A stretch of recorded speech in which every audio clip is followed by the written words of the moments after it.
Hello, good morning, good afternoon. Just to let you know, that we are here and we will be starting the webinar in a few seconds. There are a lot of people connecting right now, so I ask you just to be patient for a few minutes and we will start. Thank you.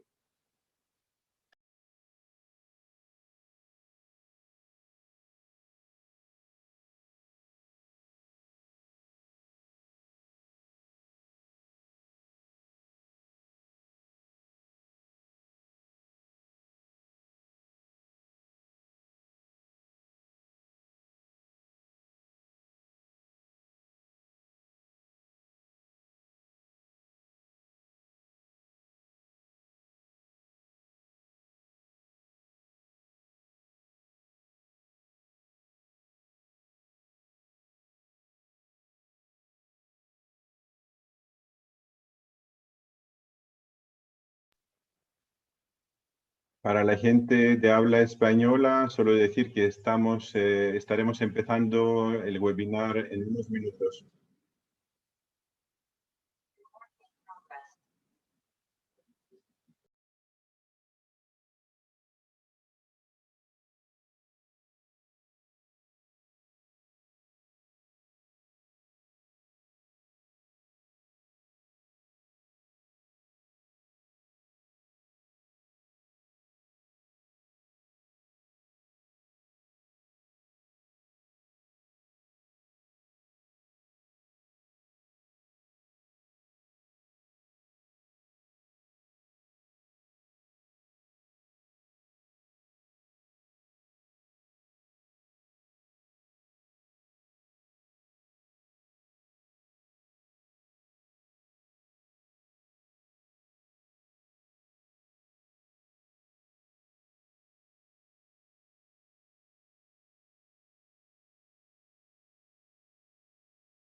So good morning, good afternoon, depending on the place you are. Thank you for connecting on time for this online event.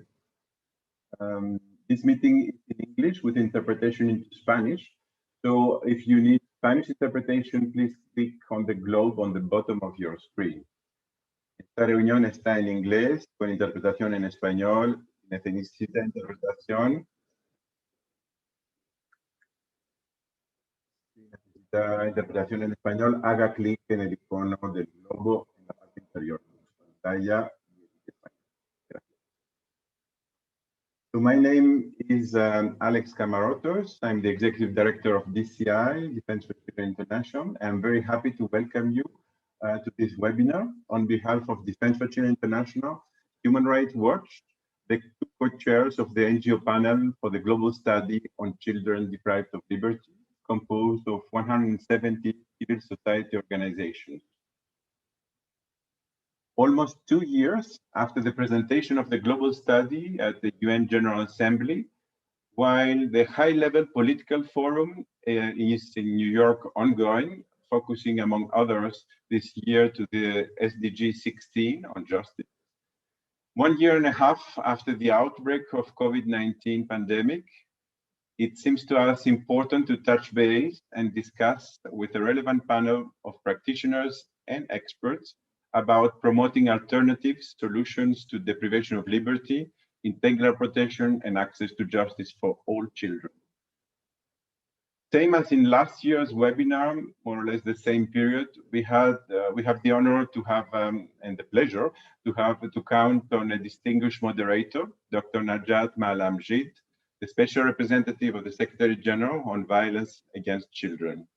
So I will give her the floor immediately without losing time after some brief housekeeping instructions for all participants.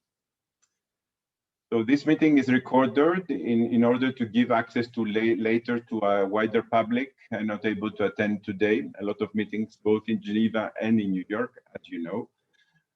Biographies of panelists will be disseminated on the chat when they take the floor, so you will have access with links and details.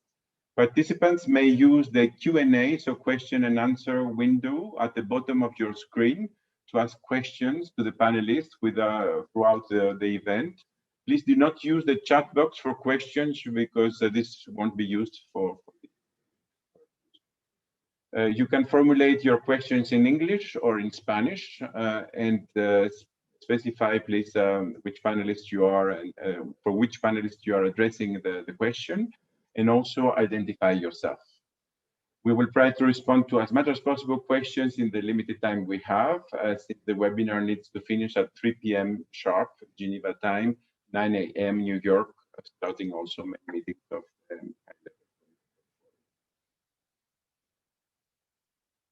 So with this, I would like to give the floor to the SRG back.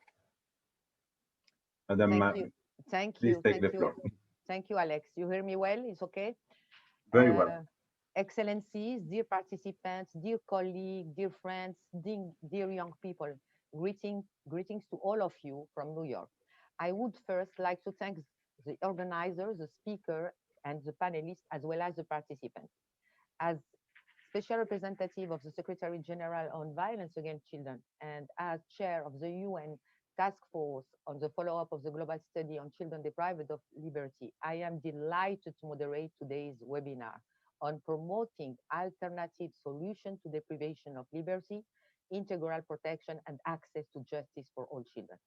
This webinar, as highlighted by Alex before, will address progress, remaining challenges, as well as innovative and promising ways to achieve SDG 16 and SDG 10 while building back better that, as you know, are under review during this high-level political forum. This webinar involves practitioners, experts, and a mix of states, United Nations agencies and mechanisms, NGOs, young people representatives, and intends to be forward-looking and solution-focused. I would like now to invite His Excellency Ambassador Lansan Agbery, Permanent Representative of the Mission of Sierra Leone to the United Nations in Geneva, for his opening remarks. I would like to seize this opportunity to commend Sierra Leone for assuming global leadership role in the area of justice as a co-founder of SDG 16 Plus Pathfinder for Peaceful, Just, and Inclusive Society. Excellency, you have the floor. Thank you very much, Excellency. Thank you. Excellencies, distinguished delegates, ladies and gentlemen. Good morning from Toronto. Good afternoon if you're in Europe. Depending on where you are. Sierra Leone is honored to co-sponsor and participate in this event with our partners, the permanent representative of Uruguay to the UN in New York, Defense for Children International, Office of the Special Representative of the Secretary General on Violence Against Children, Human Rights Watch. I'd also like to take this opportunity to thank the panelists and the moderator for this meeting. As we all know, the UN Secretary General stressed that we need to build back better, and that's a quote, guided by the principle of universality and the commitment to leave no one behind as enshrined in the Sustainable Development Goals. The COVID-19 pandemic has given rise to a number of challenges facing children and has created additional obstacles to realizing the vision of justice for and with children. It has revealed and exacerbated social inequalities and injustices around the globe. COVID-19 has also underlined the need to strengthen alternatives to detention and alternatives to the justice system in general. The findings of the UN Global Study on Children Deprived of Liberty have shed light on the phenomenon by providing reliable data on the scale of this problem and its harmful effects on children. Thanks to the recommendation and good practices that are enumerated in the global study, governments are now in a better position to address COVID-19, the impact of COVID-19 in child detention facilities. This unprecedented global crisis of the pandemic made more visible systemic inequalities, affecting particularly access to justice and the major challenges in getting closer to the central promise of the 2030 agenda, leaving no one behind. SDG 16 Plus can be the foundation for the reset and recovery efforts and for building more resilient societies and institutions going forward. My country, Sierra Leone, is very pleased to be part of the Pathfinders for Peaceful, Just, and Inclusive Societies, working to accelerate action to implement the SDG targets for peace, justice, and inclusion. We aim to demonstrate in a very consistent way measurable changes against the SDG targets by the second summit in 2023. That is a commitment my government has made, and we hope to stick by and to achieve. To this end, I would like to emphasize the need for partnership. Progress made towards the SDGs is lacking on many fronts. The UN Secretary General has called for a turbocharge in the efforts towards the 2030 agenda, and we have the key that can unlock that acceleration. Multi-stakeholder networks such as the SDG 16 Plus and Pathfinders that address the SDG 16 issues are examples of broad-based partnerships which can garner the momentum to accelerate progress on the Agenda 2030. The work and reports of such partnerships are important to the global discussion. This year again, Sierra Leone is very pleased to be participating in the high-level political panel, having submitted a voluntary national review on the progress accomplished towards the SDGs. Already a few years ago, we recovered from the effects of an 18-month Ebola outbreak and positioned ourselves to lead on integral protection and access to justice for all. In Sierra Leone, the justice authorities are piloting an innovative digital case management application which ensures that children and women victims of sexual and gender-based violence in remote areas all across the country can access justice. Information processed through Justice App 5 is being used to strengthen evidence for effective prosecution and when referring survivors to other social services. This is something we are very, very much committed to. We use the data to facilitate major areas of improvement in child justice and in the reduction of the rate of detention and prosecution of children with respect to conflict with law enforcement authorities. The average monthly detention of a child at any police station is 1, which is far less than the average practiced 5 or more years ago. Hence, the diversion and alternatives to detention are legislated. There is evidence that more cases of children in conflict with the law will be diverted or given non-detention treatment in the future. That, again, is a commitment that we have made. Sierra Leone also took significant steps to address human trafficking in general and child trafficking in particular. We adopted Trafficking in Persons Act in 2005, that's many years ago, which is now under review, and we've also set up the Trafficking in Persons Task Force that is actively coordinating policy reforms and programs that address trafficking. Looking ahead, we are committed to do better and improve by doing a number of things. Developing and implementing new child justice strategy that sets a roadmap for child justice reforms, legislating good practices of diversion alternatives to detention by including them in the Child Rights Act and Criminal Procedure Act that are currently under review by the Justice Ministry.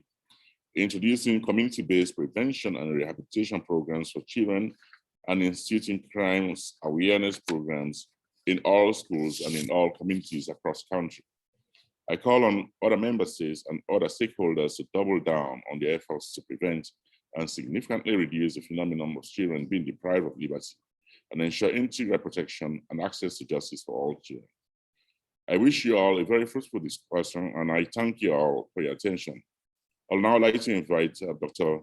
Najab Mala Mg, the Special Representative of Children on Violence Against Children, to provide further remarks and moderate the section going forward. I know you've spoken already, but I'd like to hand over to you to continue the moderation. Thank you, Excellency. Thank you very much, ladies and gentlemen. Thank you a lot, Excellencies, and I want to really reiterate and recommend, your strong political commitment regarding ending deprivation of liberty and strengthening, justice to make it, as part of an integral response and to make it more gender and more children sensitive. Really, I congratulate you, and also I want to insist on reiterating your call for action, and I think we need it, and mainly during this high-level political forum. Many thanks, Excellency. Now we are going to move to the panel discussion, and I am really delighted to have with us today panelists who will bring diverse perspectives from the field, civil society, and UN system, and more importantly, perspective of children and youth themselves. Let me introduce briefly our panelists. As told Alex, you will see their bio in the chat. First, Mohamed, the youth representative from Sierra Leone. Alexandra Souza Martins from the UN Interagency Task Force on following the global study on children deprived of liberty and the coordinator of the UNODC Global Program on Violence Against Children. Benoit van Kiersbilg, Advisory Board of the UN Global Study on Children Deprived of Liberty and member of the UNCRC, and Abdul Manaf Kemokai, President of Defense for Children International and Director of DCI Sierra Leone. We will have for each panelist 2 rounds of questions. But before moving to questions, let me share with you very short reflection and points just to set the scene. Since past week, High-Level Political Forum is reviewing progress made in achieving several SDGs, including SDG 60, and mainly target 16.2 on ending violence against children and 16.3 on equal access to justice, as well as SDG 10 on inequalities, and among SDG 10, you have also the target 10.7 that is related to the Global Compact on Migration. And I remind you that within the Global Compact on Migration, you have the objective 13, that it's also about ending deprivation of liberty through establishing alternative to detention. As highlighted by His Excellency, the Ambassador of Sierra Leone, Goal 16 underpins all other SDG goals, and it is very closely closely linked to all the SDGs and mainly SDG 10. Building peaceful, just, and inclusive society, as well as sustainable and resilient development, cannot be fulfilled unless we can ensure that all children are duly protected, have equal access to justice without discrimination, and that justice in its broadest sense, embracing penal, civil, and social justice, meets the needs and rights of children. The COVID pandemic has revealed and exacerbated social inequalities and injustices around the globe. The rise in violence against children and gender-based violence puts additional pressure on justice systems that are already disrupted due to the COVID and in some countries even before. Difficulty to access justice most acutely affected children already left behind, including children in detention, children on the streets, migrant children at risk or victims of violence. And the economic impact of the pandemic will increase the burden on justice system. As you see, the pandemic has given rise to justice challenges faced by children and mainly the most vulnerable. But despite challenges, pandemic also presented opportunities such as release of children, wide-scale application of alternative to detention, and innovative use of technology for justice service delivery. Almost 18 months has passed since the outbreak of the pandemic. We have now more information to better assess the impact of the pandemic, challenges, and also opportunities, as well as lessons learned to rethink the role of justice for and with children. In rethinking the role of justice with and for children, our starting point must be the preventive role that justice can play in ensuring that children's rights are protected and their development supported. As you know, the majority of children's challenging behaviors can be resolved and addressed without the need for punitive intervention. Moreover, across the world, there are children who are in contact with the justice system for offenses that should not be regarded as crimes. This includes, for example, status offenses and legal measures used to target children living in street situations, as well as refugees, migrant children, and children affected or associated by armed group or violent extremist group. That is why the primary goal must be to avoid the contact of children with the justice system in the first place. That also it is why it is very important that all forms of justice can better meet the rights of children and be more effective if they are informed by children's view and experiences and build on effective, meaningful, and inclusive children's participation. Mohammed, based on your experience of working with children in conflict with the law, what would be your advice on how to prevent children from coming in contact with the justice system? What are the needs of children and youth in the context of the COVID-19 pandemic? And why former children in conflict with the law should be part of the solution? Mohammed, you have the floor. Okay, thank you very much, Doctor. Yes, of course, it is very important. I, as an African youth, it's very important for the continent, a continent with about 40% of its population below the age of 18. It's actually very critical that we are able to be in control of this situation. Yes, I'm talking from a position of somebody who has been 10 years ago. I was fortunate to go through the justice system of Sierra Leone. And from that, I learned a lot about how children are being deprived. So there are three things I want to talk about. How do we prevent children from coming in contact with the law? First of all, we need to emphasize the legal instruments that we already have, the Child Rights Act, the international treaties, our local laws. We need to emphasize, we need to have systems that will emphasize these instruments. And we need to also, governments need to invest more in resources, need to invest more in organizations that have a defined mission to protect children, organizations like Defense for Children International, and so many others, UNICEF. a government should prioritize the resources to support these children. And I want to give a case of a story that I heard about, where some children were involved in a child trafficking situation from Ethiopia to South Africa, and they were caught in Malawi. The judge didn't have enough information, or the court didn't have enough resources to send them back to Ethiopia, because there was no the local organizations didn't have the resources and support to help to identify those children and take them back to trace them back to their homes. So the judge argued that yes, she's right to detain them. So that just demonstrates the lack of resources or enough resources to support local organizations that are promoting the protection of children. And there is another one thing that I really want that I feel like we have not done a lot of work on, which is having like protection of data. Like when a child gets into the justice system, how do we ensure that we're able to identify that child and trace them back to where they can get the maximum support?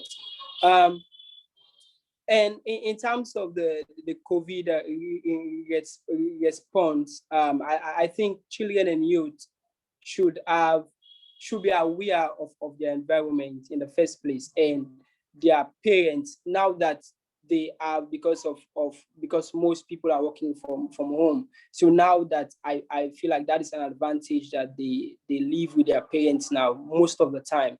So parents should have all the resources or awareness of crimes that even they or their relatives could be committing against their children. Parents should have these resources. Parents should be aware of these things. And let us don't be let us just put a blind eye on this, that because children are spending more time with their parents, it means there are less crimes. No. In Sierra Leone, for example, during the Ebola, we see how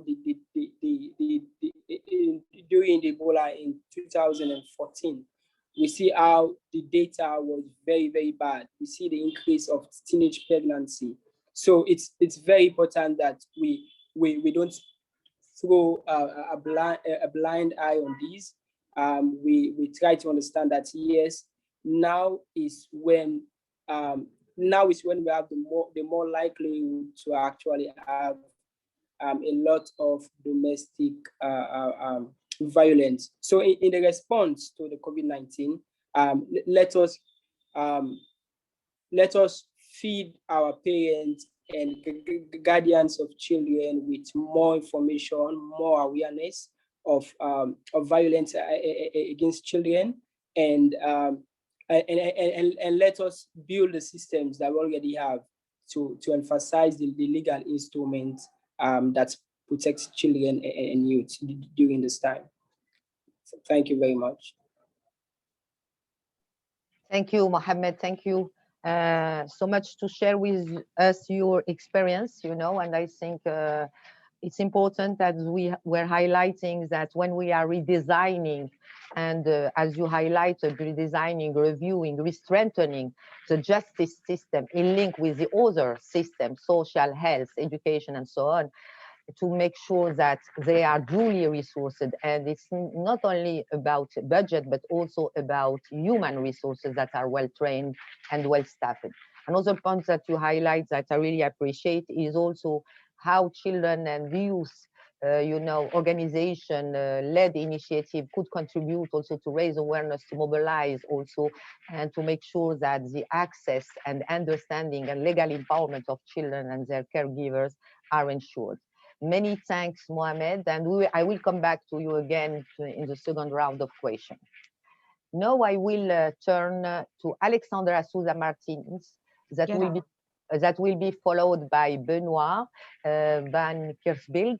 And here my question will be about the UN Global Study. As you know, The UN Global Study on Children Deprived of Liberty, presented to the General Assembly in October 2019, presented examples of good practices and recommendations for how governments can significantly reduce the number of children deprived of liberty. And to ensure full and effective implementation of the global study recommendation, my mandate have reconvened the UN Interagency Task Force to actively advocate and mobilize multi-stakeholders, governments, civil society, and children themselves to put an end to all forms of deprivation of liberty. Alexandra, how can you, as you are part of the UN Task Force, as you are of UNODC, how can UN agencies and the UN Task Force with a multi-stakeholder approach play a fundamental role in ensuring the follow-up to the UN Global Study on Children Deprived of Liberty, ensuring that children are no longer detained? Over to you, Alexandra. Thank you very much, Dr. Majad. I would like to start by saying that I'm particularly honored to speak to you all today on behalf of the UN Interagency Task Force for the UN Global Study on Children Deprived of Liberty. Thank you very much for allowing me to be part of this important event.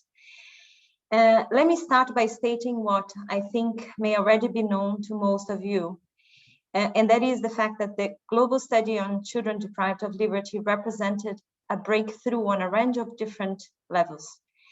Not only it was the first time that the situation of children deprived of liberty was addressed in a comprehensive manner at the global level, but it also encompassed a variety of contexts where children are deprived of liberty beyond the usual terrain of children in the administration of justice.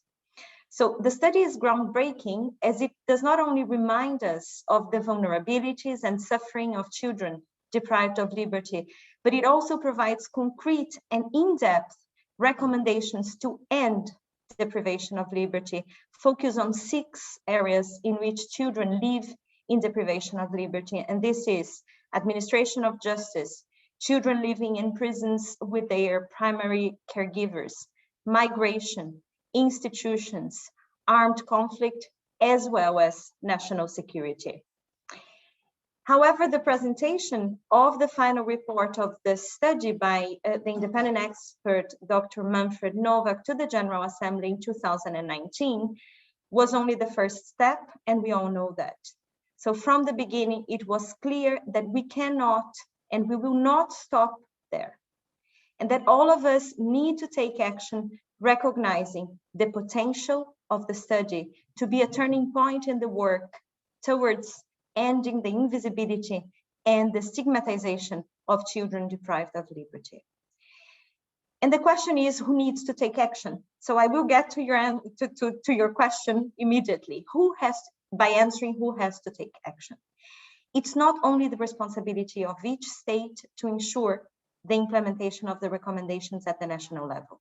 It's very important, and we know that a variety of actors, such as states, civil society organizations, communities, share this important responsibility. And it's thanks to the tireless and continuous efforts of Dr. Najat Maalamjid that we can now count on an important player to ensure coordinated action at the national and global level for the implementation of the recommendations of the study. And this is the UN Interagency Task Force for the UN Global Study on Children Deprived of Liberty. Chaired by Dr. Najat, this task force draws its strength from its diversity as it brings together a broader range of UN entities with different mandates related to children deprived of liberty. So part of the task force are the Office of the High Commissioner for Human Rights, the Office of the Special Representative of the Secretary General on Violence Against Children, the SRG for Children and Armed Conflict, the Committee on the Rights of the Child, UNODC, UNICEF, UNHCR, IOM, and the World Health Organization. All these entities, Dr. Najat, as you know, bring exceptional advantages to the table, bring specialized expertise and knowledge in different areas relating to children deprived of liberty. And we are all working in countries all over the world. So combining these strengths as one united task force through which we aim to effectively lead the coordination of efforts to implement the recommendations of the global study. The advantages of this coordination body, in my opinion, is to foster coordinated action in a cost-effective manner. I would like to stress this. So we hope we will be able to steer the decision makers in the sector at the global and national level in such a way that synergy is optimized, duplication and contradictions are reduced, and a common strategy is adopted. We all know resources are limited. There is no way but this one, in our opinion. So the task force can contribute to agenda setting, to knowledge sharing, providing a discussion forum, and bringing together stakeholders and experts. Coordinated, efficient, and cost-effective action is particularly important during the COVID-19 pandemic, as it was mentioned. The challenges during this exceptional crisis have been exacerbated, in particular for children deprived of liberty.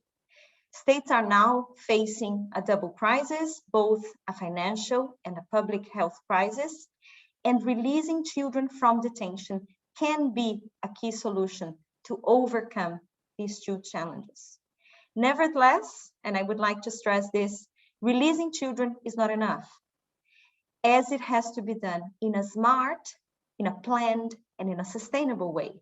Proper planning, multi-sectoral actions are definitely key ingredients for the successful reintegration of these children. And this is where our task force comes into play, assisting states in coordinating action to create the conditions for safe release of children and for widening the use and application of alternative measures to detention. We know that often the majority of children in detention should not be there in the first place. According to the data collected by the global study, at least 330,000 children are detained for migration-related purpose every year. And 80 states are known to still detain children for migration-related reasons. The recommendations of the global study speak a clear language. Migration-related detention of children cannot be considered as a measure of last resort and is never in the best interests of the child. We know that it is prohibited under international law and should therefore be forbidden by domestic law. These children should not be there in the first place, and all efforts, including acceleration of relevant processes, should be made to allow for the immediate release of migrant children from detention, including unaccompanied or separated, and their placement in other forms of appropriate accommodation. This is also why the task force has recognized this issue as one of its key priorities for action this year.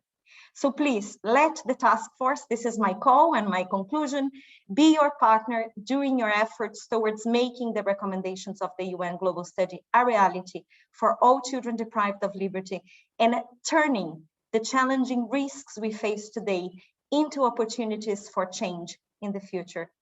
We all know our work has only just begun. Thank you very much for your attention. Thank you a lot, Alexandra, for this brief and passionate and very straight to the point presentation of the follow-up of the global study.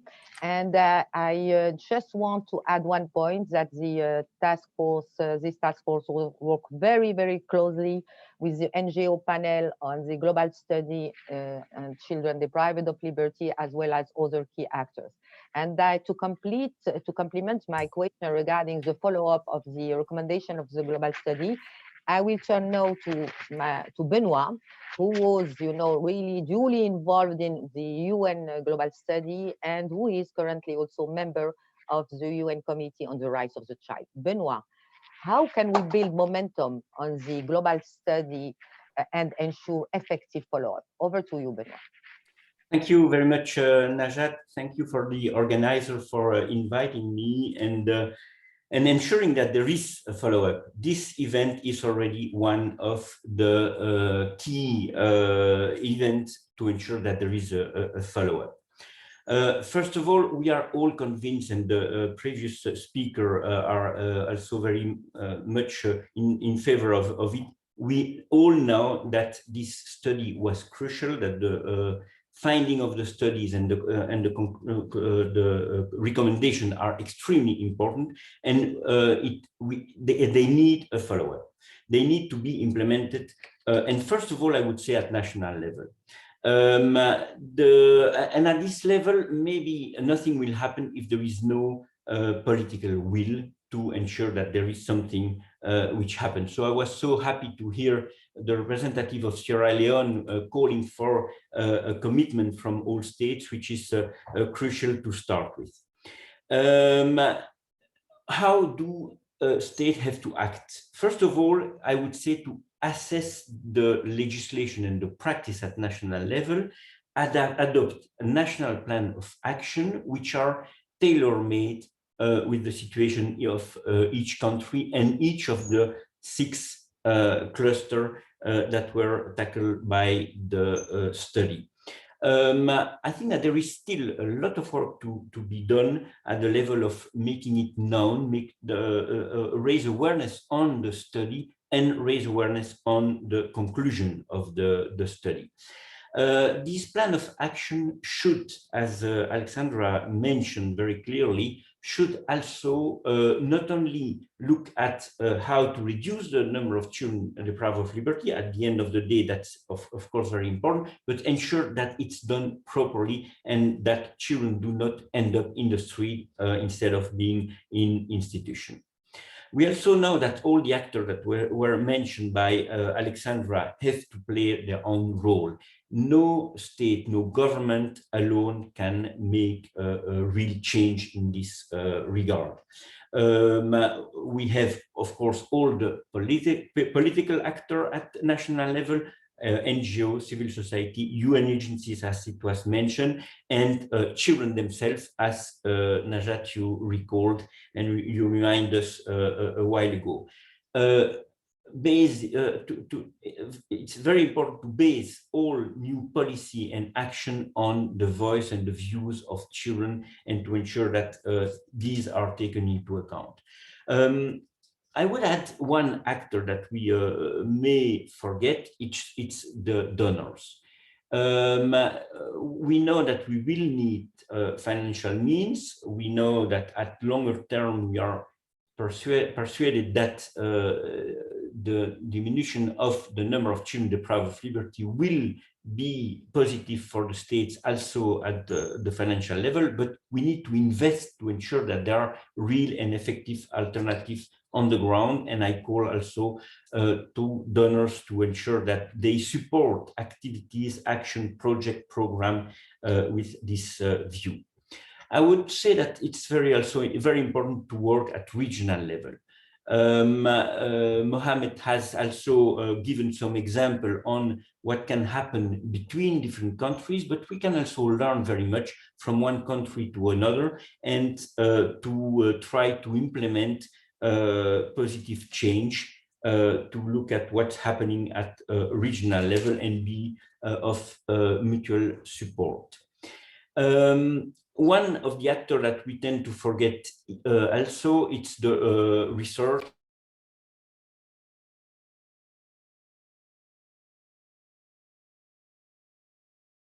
Benoit, you are muted. I don't know why. Benoit. Yeah, okay. Now it's, sorry, did you lose much?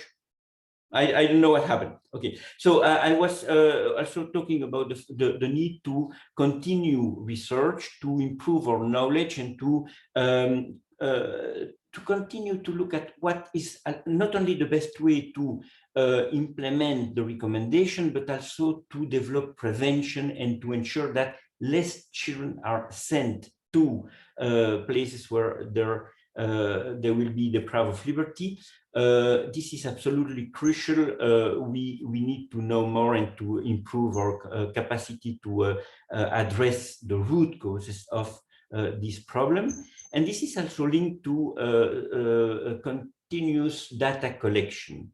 We have data that were gathered during the study to ensure and to assess the progress that are made. We need to continue gathering data and to compare to the data that were gathered during the study and see what kind of progress we make.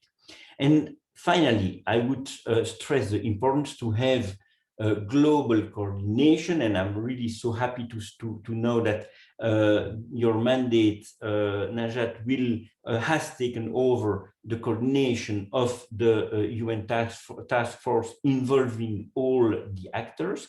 But we also need to ensure that this follow-up mechanism is formalized, and we call for a resolution of the UN that will ensure that this follow-up mechanism is really clearly set up, and for the future, ensuring that there are regular reports to the UN, because at the end of the day, it's the UN who committed the UN study and need to see what kind of follow-up has been done. I hope that these will be avenues to keep the momentum, which is so important to ensure. Thank you very much. Thank you, Benoit. Thank you for reiterating, the role of the task force, but in a more broad perspective, involving many key actors that are NGOs, sure, child-led organization, but also other key actors like donors, like academy, to have this kind of research, involving research, really, to make us monitoring more what is going on, and also to highlight the point of formalizing this mechanism to make sure that it's mainstreamed, that all these recommendation of the global study are mainstreamed, within, the work done in building building back better in the national development plan. I just want to add one point regarding that, and because we have also the ambassador of Sierra Leone, and Sierra Leone is presenting its second VNR this year. I just want to highlight the fact that during this year, I met with 38 countries who are presenting their VNR, and really during all this meeting with the countries at global level, but also at national level, and the whole UN country team, to make sure that ending deprivation of liberty and justice with and for children are really duly taken into account. Many thanks, Benoit. Now I will turn to Abdul Manaf Kemokai from DCI International and DCI Sierra Leone. Abdul, quite often, children who are victims, survivors of exploitation, trafficking, face legal proceedings, and are even detained for perceived or actual involvement in acts committed as a result of being trafficked, while the perpetrators are not held accountable. This is alarming, as due to the COVID-19 in many parts of the world, various sources report substantial rise in child trafficking cases.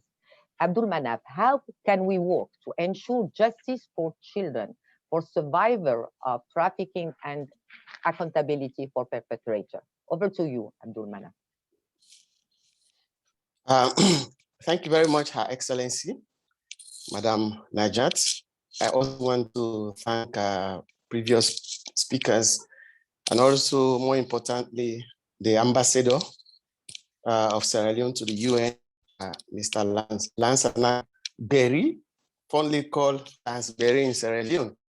I want to start by acknowledging the point that was made by His Excellency, Mr. Berry, in terms of the progress that the government of Sierra Leone has made access to justice for children, and also linking that up with international commitments, such as the VNR. And I also like to add to the fact that as civil society organizations in Sierra Leone, we are also able to participate in the UPR process. And we have just submitted a list of issues concerning petition of the United Nations Convention of the Child to the UN Committee on the Rights of the Child. And we are able to highlight the progress government has made, but more importantly, also highlighting the gaps and where we have challenges. So that the ambassador is on board, and we can work together and his government to ensure that access to justice for children is done. Justice for, now let me come to the question. How can we work to ensure justice for children, survivors of trafficking, and accountability for the perpetrators? Justice for children is guided by general, including rights of the child. I'm ensuring that the rights of the child is in all proceedings. We also have other general principles like best interest of the child, non-discriminations, etc. However, what is really important to note in striving for access to justice for children is the fact that every case of a child, children who are victims or survivors of trafficking and even other issues, have their own peculiarities. So in as much as we are really looking at general standards, we also have to look at the fact that with the details of the circumstances of these cases, the needs and how we can deal with them. We have victims who have been rescued, trafficking, who have been rescued and their perpetrators arrested, and justice proceedings are going on. But you also have situations where we have perpetrators arrested, but the victims are even in their custody. For example, I can recall that in 2015, at one of our socio-legal defense centers in Sierra Leone, a woman reported a case of her 3 children who were trafficked to Mauritania. And the perpetrator was arrested in Liberia. So even while the justice system of Liberia, together with those in Sierra Leone, with all our support, was going with the case, the victims were still in Mauritania. So in as much as we are really pushing for accountability for perpetrators in that respect, the safety and welfare of the victims should also be paramount. We have situations where victims are really perceived as perpetrators or converted as children in conflict with the law and kept in detention. Some examples include children who are in immigration detention, but I also want to give you a dimension of West African situation and what is also happening here.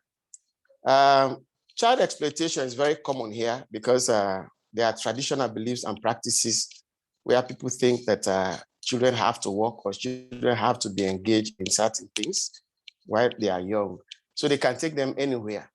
So you have fishermen who can take children on board boats to go and fish on the high sea, for example. And sometimes they can poach from other territories. So we have situations where children from other countries in West Africa have been arrested together with other fishermen in the sea. And when they were brought to Sierra Leone, these children were not considered as victims of child labor, of trafficking, but they were also considered as perpetrators who have encroached on the laws of Sierra Leone regarding territory. So in all of these circumstances, it is important to know that the problems are multidimensional and will actually require multi-stakeholder approach, which has already been highlighted by previous speakers. We need the law enforcement, social welfare services, foreign missions like the embassies, and even foreign citizens union and the community.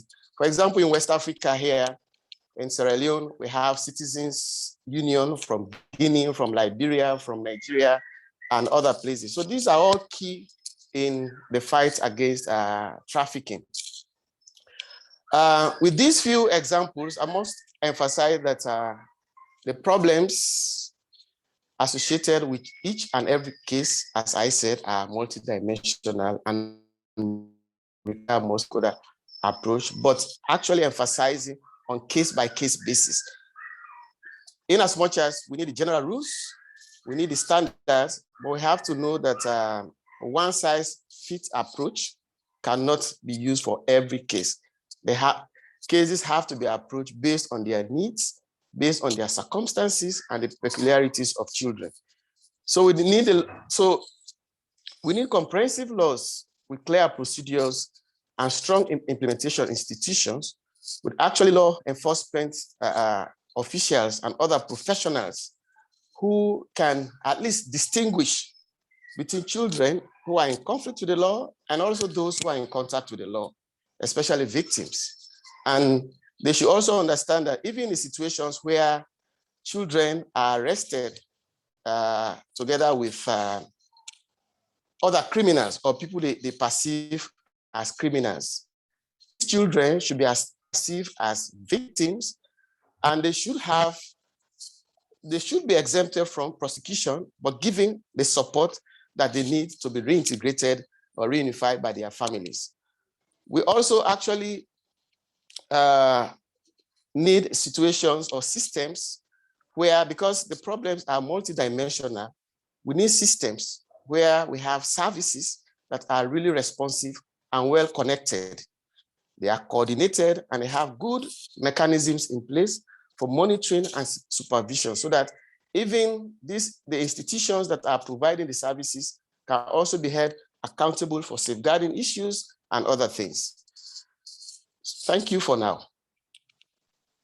Thank you, Abdul Manaf. Thank you for reiterating, that children, victims of trafficking, sexual exploitation, child and forced labor are first victims. And I think what you highlighted, and I think we are going to repeat it a lot, is the multidimensional and multidisciplinary and multi-stakeholder approach that need to be done. And in the same time, the balance between protection, safety of these children, who are victims of various forms of trafficking and exploitation, and also the role of justice in bringing an end to impunity, corruption, and holding perpetrators accountable. Another point that you highlight is also this cross-border cooperation. This is very important, and also the involvement of embassies, consulates. And the last point is how we can harmonize practices, legislation, within country and between countries. Many thanks, Abdul Manaf. I will turn now to we will now pass to the second round of questions. And my question will be addressed to Mohamed. Mohamed, you know that children and young people, and mainly the most vulnerable, before the pandemic and during the pandemic, face significant obstacles in accessing to justice services, but also in accessing to child protection and reintegration services. Mohamed, from your perspective, what are the obstacles to children being able to access to justice? And from the views of children and youth, what do you think is the most important child protection service and reintegration services? Over to you, Mohamed. Thank you very much, Dr. Najat, for the opportunity again. For obstacles, so we are assuming now that we have failed and we have gotten to the point where the child is in the justice system now. So one that I will say is when we have untrained officials handling child-related issues. This is, of course, one obstacle. Authorities, government agencies should be very deliberate when it comes to the personnel or the department or authorities that handle child-related issues. And this will change from one case to another, especially from one crime to another. When, for example, when you have a child that is being accompanied by an adult that has committed some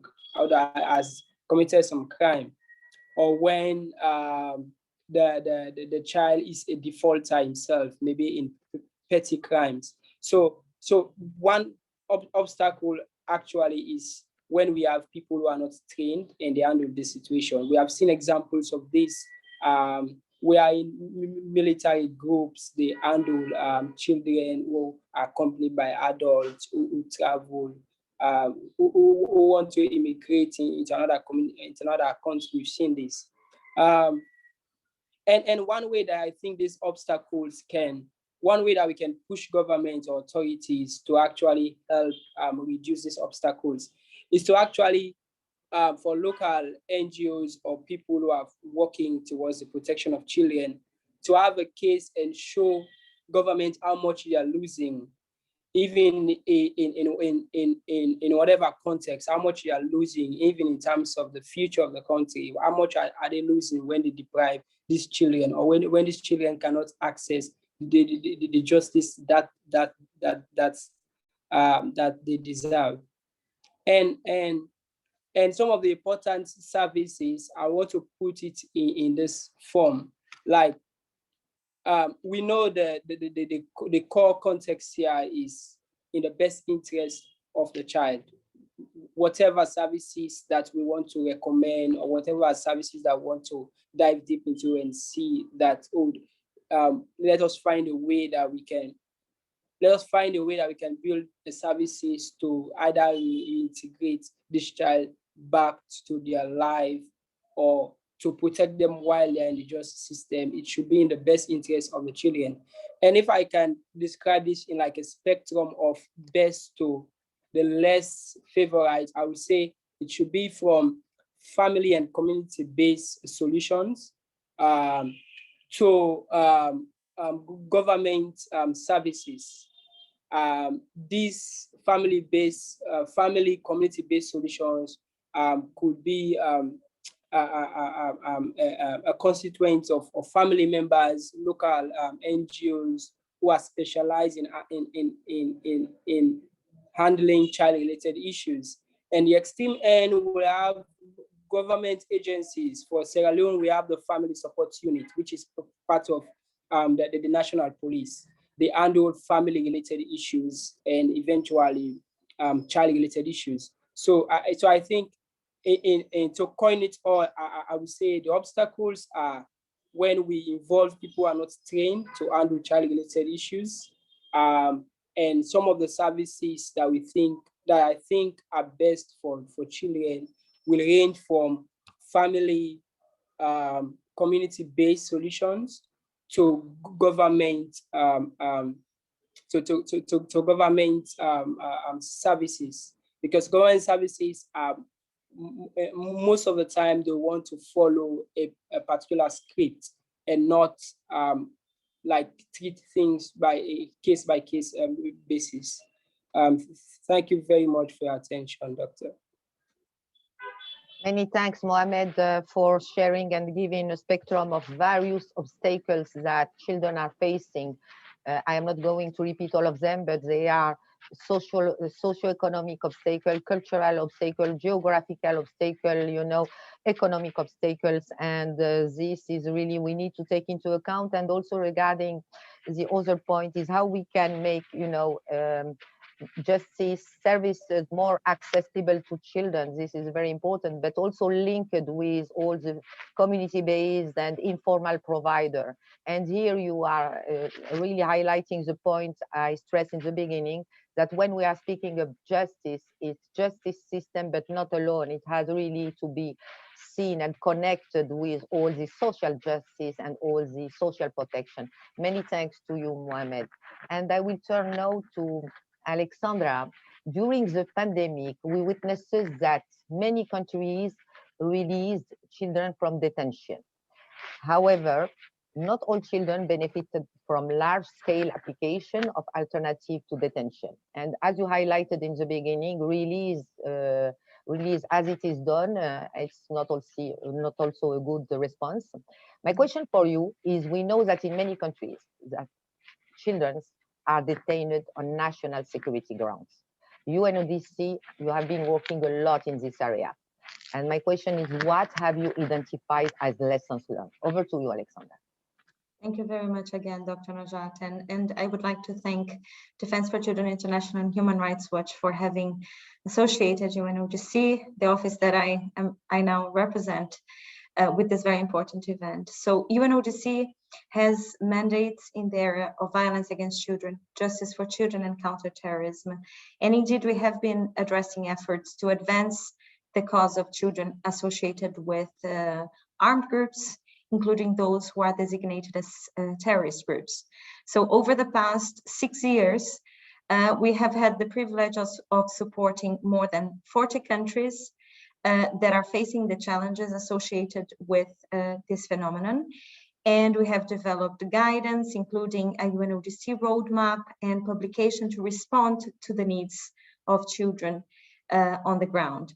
So during our work, we have identified, first of all, the need to put a strong focus on supporting countries in minimizing the use of detention on the base of national security grounds. This need was further highlighted by the findings of the UN Global Study, as it managed to shed more light on the amplitude of this problem. So children need to be protected against the use of exceptional detention regimes, especially where national legislation allows for administrative detention on security grounds, preventive detention on grounds of terrorism or national security related risks, extended police custody without charge, or any other similar exception to the ordinary grounds and delays for detention may apply. So such exceptional regimes shall not in any circumstance be applicable in the case of children associated with armed groups, including those designated as terrorist groups. But unfortunately, we know that this is not the reality that we are facing today. And the global study found that children have been detained in the context of national security in 31 countries. And while at least 35,000 children are deprived of liberty in situations of armed conflict, the study shed light to the fact that at least 1,500 children are detained in the context of national security in countries without conflicts on their own territories. And we can only speculate how high the real numbers are, as both numbers that I've just mentioned are only very conservative estimates. So the global study, we really, as Benoit mentioned before, there is an urgent need to collect the data and information regarding the situation of these children to advance policy and law reform in this area of work. So this is why UNODC, as part of the UN task force, is working hard in addressing efforts to increase awareness among states on this worrying trend of children being detained on the base of national security grounds. We know that these children require special protection, as they often find themselves left behind when states consider their deprivation of liberty to be actually the only option. And we also know that in the context of COVID-19 pandemic, these categories of children deprived of liberty are often excluded from early release programs and may suffer from even further stigmatization and social exclusion. We have been listening to states that approached us, voicing their concerns, and requested our assistance in their efforts to ensure that both public safety and child rights are protected and respected. And we are convinced that there is no need to choose between our security interests and child rights. One of the messages or one of the key principles that underpin the approach we have been promoting is that there is no dichotomy between security interests and child rights. So these are two complementary objectives that have to be pursued if we are to achieve long-lasting peace in the societies.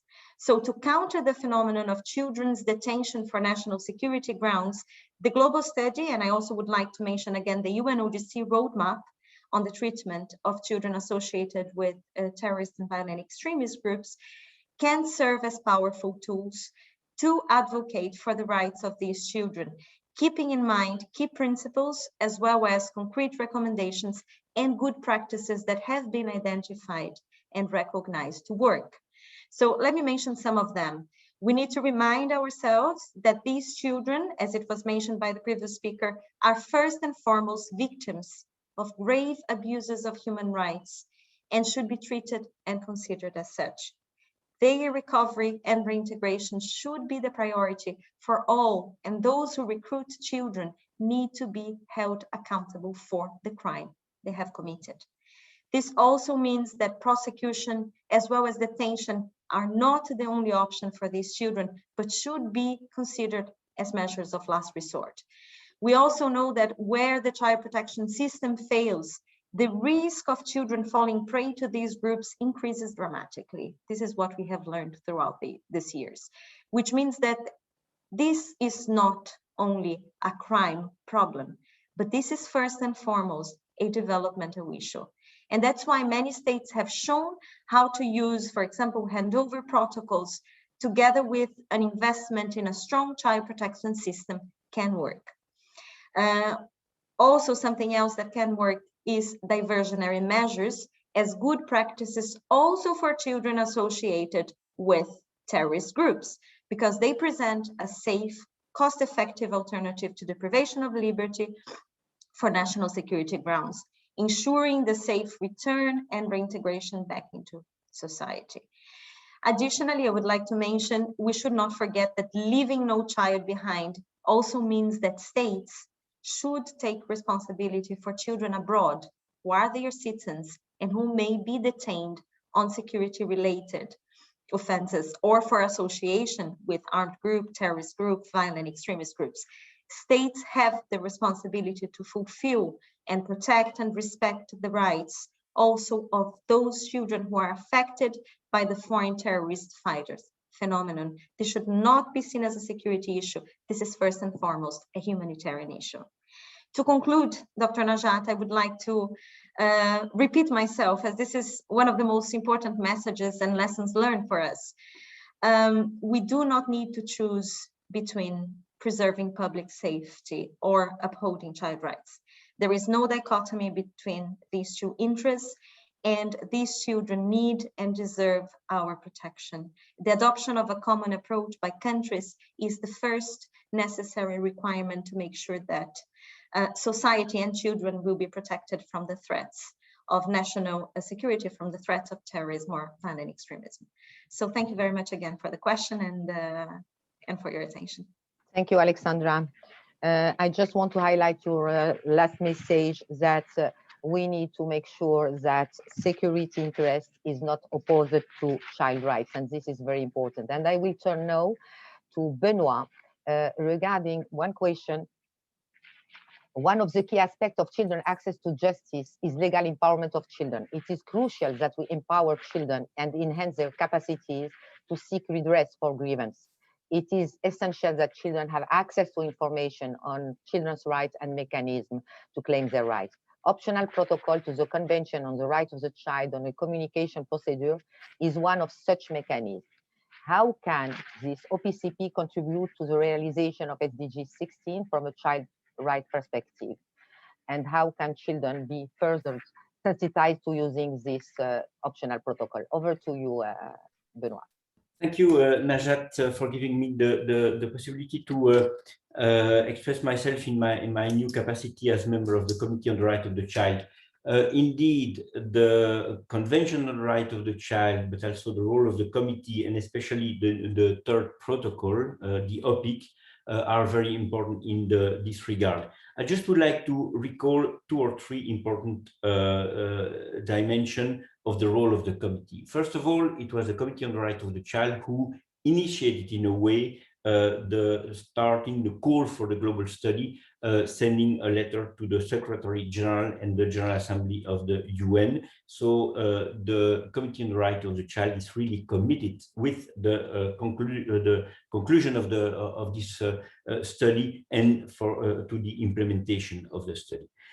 Then the committee has many different ways to address the issue of access to justice and deprivation of liberty. I would just recall that we have many general comments, and among them, we have a general comment dealing with children's rights in the field of migration. Who recall what Alexandra said just a moment ago, that there is no detention allowed in the field of migration or for migration reason. We have a general comment number 24 when dealing with children's rights in the field of justice for children, which also recall what does it mean last resort and for the shortest period of time. So it's a very important guidance for states.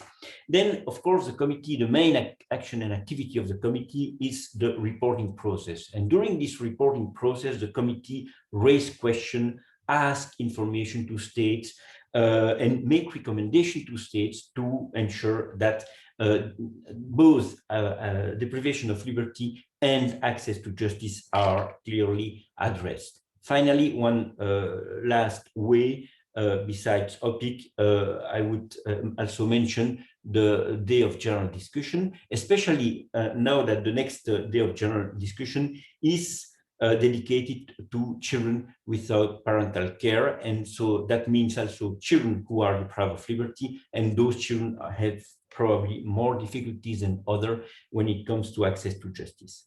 So the last mean that the committee has to implement and to ensure that there is a proper access to justice is indeed individual communication. The possibility given to a child to bring his case or her case to the committee itself.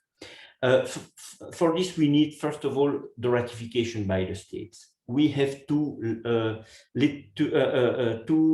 few states who have ratified the OPIC, around 50. We need more states to ratify this protocol.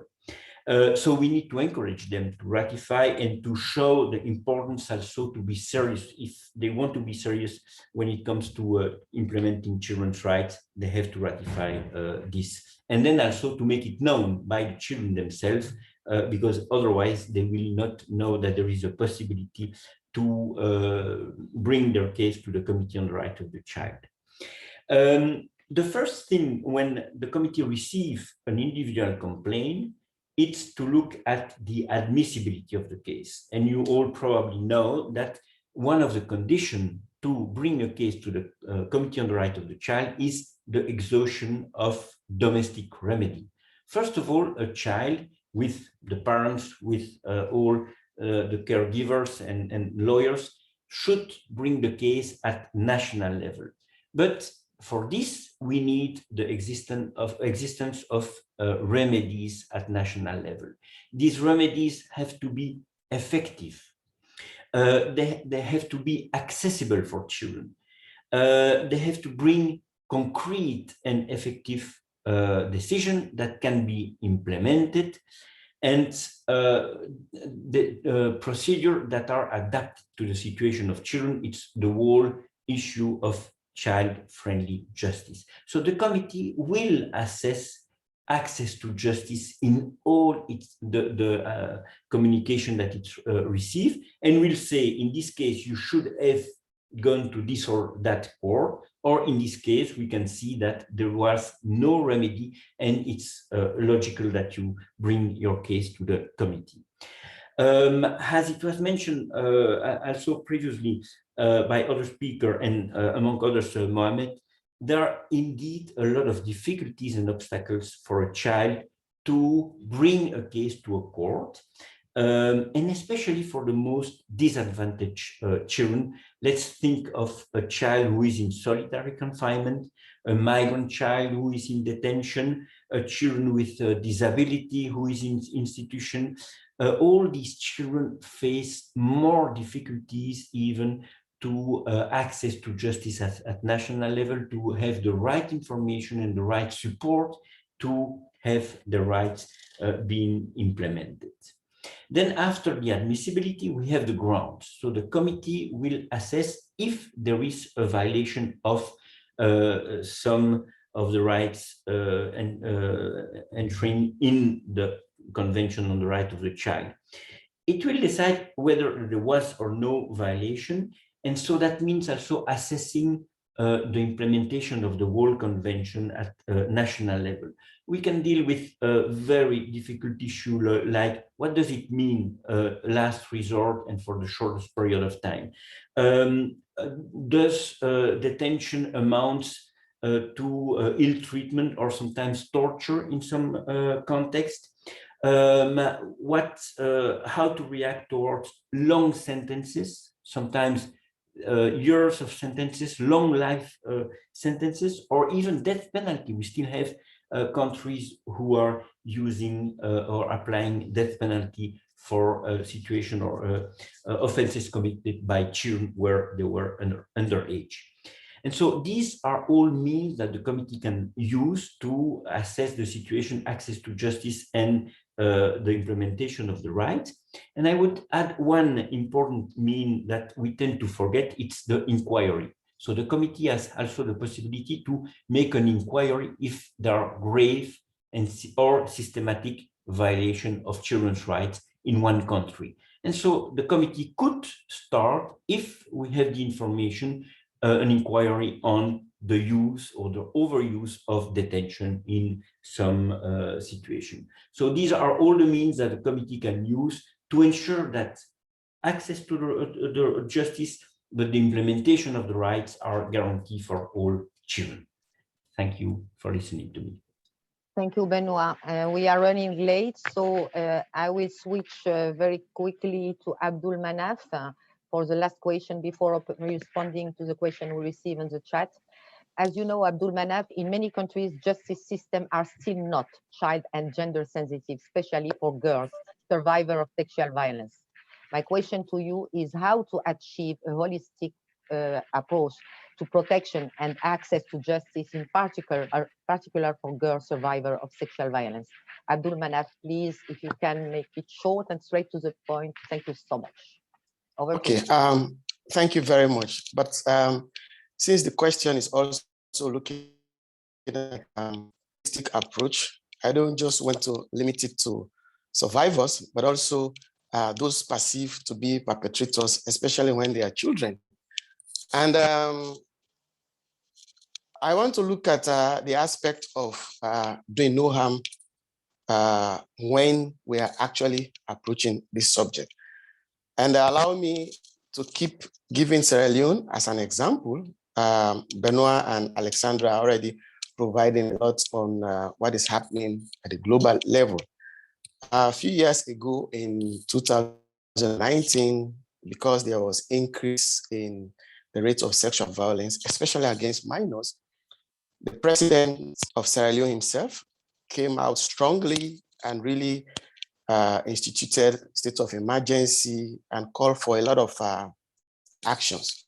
So one of such was the amendment of the Sexual Offences Act, which brought about greater penalties, including life imprisonment, especially for adults who have sexually penetrated minors, but also children were not spared. And this is where I want to start my concern, especially looking at the no harm approach. We already have a Child Rights Act that establishes age of criminal responsibility at 14. But when the sexual offenses was amended, it actually removed that protection for children. So currently, children below 14 years are charged for sexual offenses. And unfortunately, we are now seeing children as young as 11, 12 who have been convicted for sexual offenses and given penalties for 5 years and above, which for me, it is also undermining the aspect of justice for children. So whilst we are trying to fight sexual violence, but we are also providing opportunities for increase in incarceration of children, very young children, very small children. So that should also be looked into. Now, one important thing that we should really use in terms of approach for ensuring access and access to justice and protection for survivors is actually case management. We need, as we have been saying, we need systemic approach. Every country or entity should actually have a case management system that is able to mobilize professionals, able to mobilize service providers with clear procedures, referral system, who can identify and respond to the needs of children who are survivors of sexual violence. And these needs will include legal needs, because they need justice. They need protection needs. Some might require even temporary shelter at that moment, but they also need services like medical, psychosocial, and so on. And these things should not be provided in ad hoc. They have to be coordinated. They should be of high quality. And more importantly, they should also be provided by professionals and institutions who also understand what safeguarding is. So as I mentioned earlier, this aspect of the no harm principle, because if we are having institutions who are providing these services, but they also even don't have safeguarding policies, and their actions in providing justice or protection or other needs for children are also not responding to safeguarding, I think that is also an issue that we can look at. So basically, in summary, we need a system that can guarantee effective case management with all players on board that are being coordinated. And this system should also be guided by effective safeguarding. Thank you. Thank you, Abdul Manaf. I will now thank to all the panelists for your comprehensive and really straight to the point intervention. I want now to really go back to the assistants, and we receive many questions, and I will group them, and I will give you the floor as panelists to respond. We have a block of questions regarding the implementation and the follow-up of the global study, not only at global, regional level, but also at national level. Monitoring, you know, and with monitoring the implementation, but also having disaggregated data that will ensure also a follow-up and measuring the impact of action, including also cooperation and coordination really among all key stakeholders to have effective national plan, and how also involving and mobilizing governments really to make sure that justice for and with children is duly strengthened and implemented. This is one block regarding that. And we have another question regarding more a group of other questions regarding children on the move and children in humanitarian from Burkina and Uganda. Two questions. One related to children, you know, affected by armed group or terrorist group, or also enrolled, you know, by armed and or terrorist group. And we know that children are affected, killed, you know, becoming orphan and so on, but in the same time they are detained. Question is how we can really ensure, you know, avoid detention and prevent also enrollment of children within the armed and or terrorist group. Another point is regarding children in refugee camp. You have many organizations, community-based and local organizations that are working in refugee camp, for example, in Uganda, but working also with other humanitarian camps regarding the cross-border aspects. The question is how we can build more strategic partnership and how they can be supported. This you have the two blocks of question. I will turn to you, and please, you have each one 1 minute, 1 minute and a half to respond to the question. One regarding the implementation and more widely, and the other regarding the case of children on the move and in humanitarian setting. Who will, Mohammed, you can start.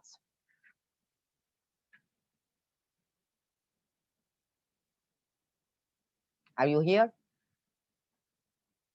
Alessandra, if Mohammed is not ready.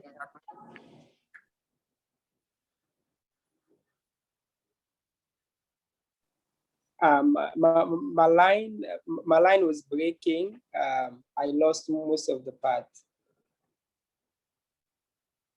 So I will give the floor to Alessandra and I will come back to you. Okay, it's fine? Okay. So okay, go ahead, Alessandra. Short and straight to the point. Thank you. Thank you very much, Najat. I think that the issue of, I just would like to mention one thing. The issue of children deprived of liberty is something that has to be analyzed from a comprehensive point of view. So something happened and the child protection system in many countries failed to basically making sure that those children were not given the opportunity not to be in detention in the first place. So when we talk about child rights and the administration of justice, we realize that most children should not be there. When we talk about immigration, we are 100% sure, according to international law, that children should not be there. So systems are not working in a coordinated manner in the countries. Sometimes it's the failure of the health system. In many countries, you see children in detention for substance abuse problems. So actually, it's the health system who should intervene rather than leaving this up to the justice system. So I think that, again, we talk about, as you mentioned, the need to have concerted and multidisciplinary and multi-stakeholder action to make sure that children in detention will be really a measure of last resource and for the shortest appropriate period of time. What we realized also in many countries is that those who are in detention are actually suffering. Conditions of detention are horrible. The treatment of those children are horrible. They will become actually, I'm sorry to say and to be so straight to the point, the clients of prison when they become adults. So there is a very heavy cost associated with that for society and for countries. And it's very important that we understand the cost of deprivation of liberty. This is a very strong argument for policymakers. It is expensive to keep children in detention, and the problem is not being solved by the conditions they face. So this is the first thing. When it comes to children who are associated with armed groups, or those who are designated as terrorist groups, there is a need again to see the problem from a comprehensive, from a holistic point of view. We are not going to save the problem basically by making sure that we intervene when children are deprived of liberty. This is a phenomenon, it's a worrying trend. Research shows that there is an increasing number of children that are in detention for this reason. What have states been doing? Only analyzing one part of the problem and dealing with rehabilitation and reintegration is not going to solve the problem at all.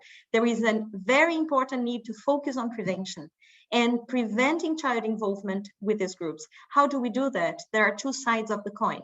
You can prevent by strengthening the protective environment framework for children. You can prevent by making sure that accountability mechanisms are in place to detect, investigate, prosecute, and punish recruiters and those who are exploiting and using children, sometimes instrumentalizing children for the commission of offenses. So I think, again, the bottom line is understanding the phenomenon, the problem from a holistic point of view, and making sure that the responses are sustainable so that we're not going to waste limited resources that we all have.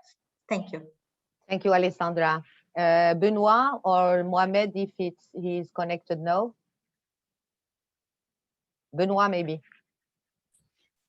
Okay, very briefly, I will add one information that may give some part of the answer to most of the question.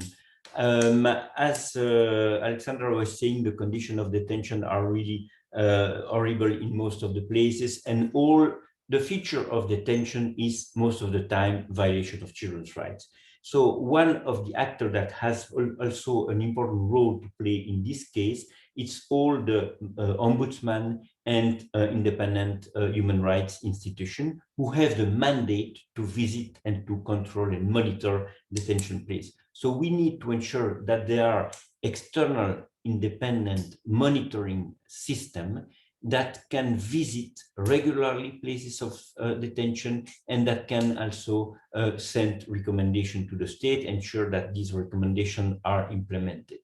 Otherwise, we will continue to send children in those appalling institutions and places of detention with the worst condition, and it will end up by bringing children, sending back children who haven't had education, access to health, access to the family, and so on, back to the street. So monitoring those places is also an important mechanism that we should implement in every country. Thank you, Benoit. Abdul Manaf, very shortly, please. Okay, thank you. I think the crucial thing we have to note here is the fact that the UNCRC emphasized that children in these circumstances, in refugee situations, street children, as well as those on the move, should actually be provided with special protection measures and special assistance. But often them, many countries have not been able to articulate this in their legislations and in their policies. So even when they face the UNCRC committee, these questions come in, but they return back to their countries. They are not really able to articulate what special assistance means to refugees, what special protection measures actually means for children who are on the move. And I think since Benoit is also here as member of the committee, and we have the COVID-19 situation where many children must be on the run, many children must be in these circumstances, I think countries that will be facing the committee should actually be giving strong questions on this issue. How are they really going to implement these things? How are they going to ensure that there are systems in place, the laws are in place, and the policies are in place to actually provide these special assistance or special protection measures for children in these special circumstances? Thank you. Thank you, Manaf. The last points, Mohamed. Very shortly, if you have something to Yes. add. Yes, I think I'll just emphasize on what Alexandra raised. It's expensive to keep children behind bars or in in custody. It's expensive, and if a government is insisting that yes, they have to keep them behind bars for whatever reason, they should be able to provide all of those systems. They should be able to follow all of these legal frameworks and protection that the children deserve, which I'm sure they, in most cases, they are not capacitated to provide. So it's expensive to keep children behind bars. Thank you. I think that we just received other question. I don't know if you have time to review them. Sorry, I have to check what. Yes, just one question. In camps, girls are victims of rape and gender abuse. So what would be done to help girl child during this pandemic?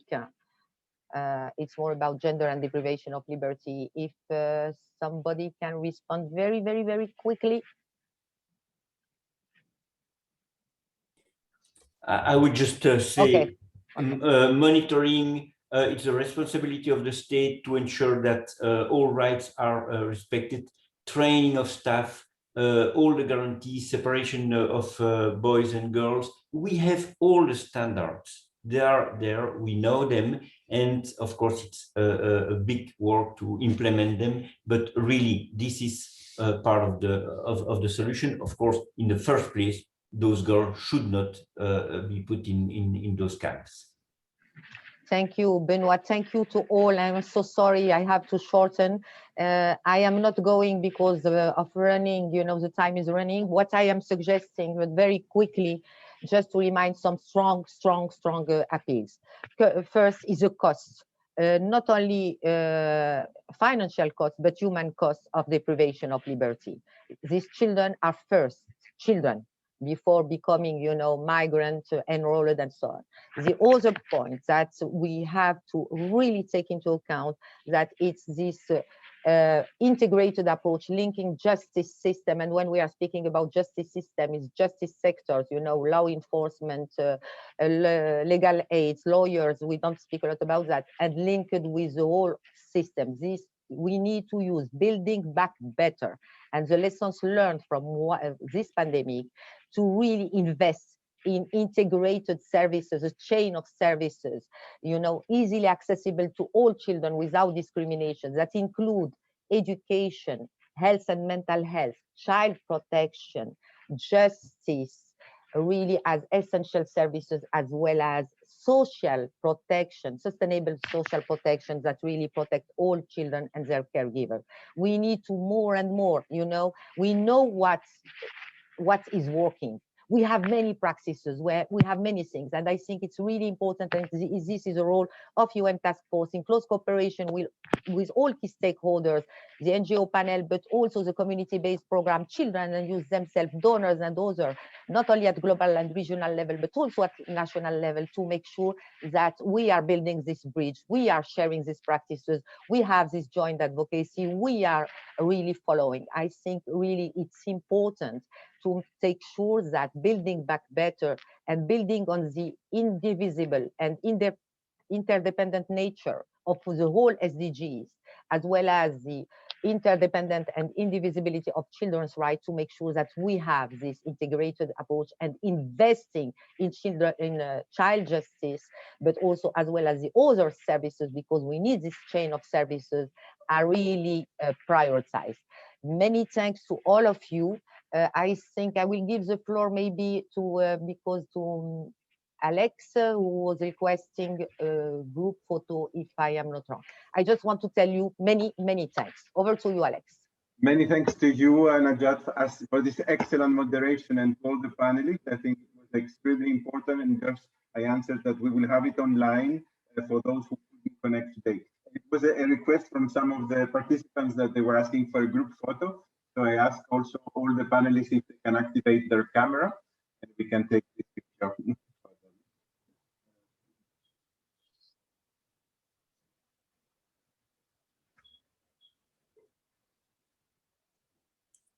Unfortunately, the ambassador left a few minutes ago, but he was with us, and it was excellent to have him online also. And we'll follow up with him most of all for the issues. So thank you so much. Thank you for exceeding a little bit the time, and see you soon. Thank you, Najat.